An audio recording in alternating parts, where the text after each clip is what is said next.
नागपुर महानगर पालिका चुनाव में राष्ट्रवादी कांग्रेस पार्टी से प्रभाग क्रमांक 5 की उम्मीदवार सोनल नीलेश बोरकर चुनावी मैदान में है। उन्होंने कहा कि प्रभाग की जनता उनका परिवार है। युवाओं को सक्षम बनाना और निराधार महिलाओं के लिए काम करना उनकी प्राथमिकता है। जनता से अच्छा सहयोग मिल रहा है और लोग अपनी समस्याएं साझा कर रहे हैं। नमस्कार, मी सोनल निलेश बोरकर, पूर्व नागपूर प्रभाग क्रमांक 5 क गटामधून मी ओबीसी महिला म्हणून लढत आहे आणि ह्या लढाईमध्ये संपूर्ण प्रभाग क्रमांक 5 ची जनता माझ्या सोबत आहे, कारण की त्यांना यंदा हक्काचा असा माणूस हवा आहे। जनतेला माहित आहे की माझ्या मिस्टरांनी प्रभागामध्ये कशी कामं केलेली आहेत। यावेळेस आम्हाला युवा नेता पिढीकडे संपूर्ण लक्ष द्यायचं आहे, कारण की युवा पिढी जर सक्षम राहील तर आपला देश समोर जाईल। मुलांच्या शिक्षणासाठी कुठले इश्यूज असेल, त्यांचं ऍडमिशन, कॉलेजमध्ये ऍडमिशन, त्यांना कुठल्याही प्रकारची प्रॉब्लेम्स असेल तर ते सगळ्या समस्या आम्ही सॉल्व्ह करूच। आणि भरपूर अशा महिलांच्या समस्या माझ्याकडे येतात, जशा निराधार महिला आहे, ज्यांचे पती गेलेले आहेत, त्यांच्यासाठी योजना आहे, आम्ही करणार आहोत।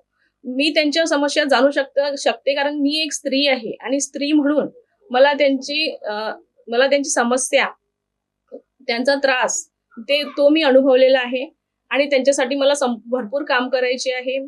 बघा, प्रभागामध्ये फिरताना अनुभव तर चांगलेच आलेले आहे की गेल्या कोरोनाच्या काळामध्ये नगरसेवक हे लोकांना दिसलेच नाही।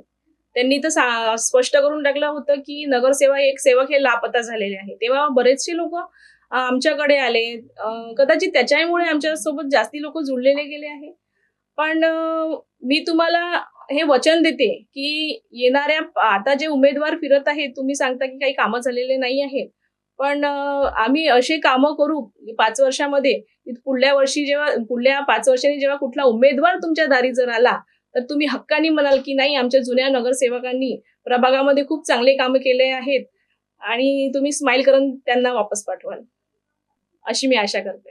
बघा, आम्ही काल संजय गांधी नगरमध्ये फिरत असताना तिथे भरपूर समस्या आमच्याकडे महिलांनी सांगितल्या। जसं शिवर लाईनचा प्रॉब्लेम आहे, तिथे रस्ते व्यवस्थित नाही आहे, पोरांना खेळायला ग्राउंड नाही आहे, मंदिरचं सीपेज आहे, त्या सगळ्या समस्यांवर आम्हाला सगळे कामं करायची आहेत।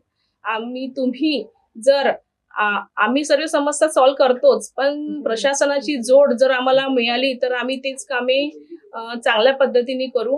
म्हणूनच माझं जनतेला हे म्हणणं आहे की येत्या 15 जानेवारीला तुम्ही तुमचं पवित्र असं मत देऊन मला बहुमताने विजयी करा।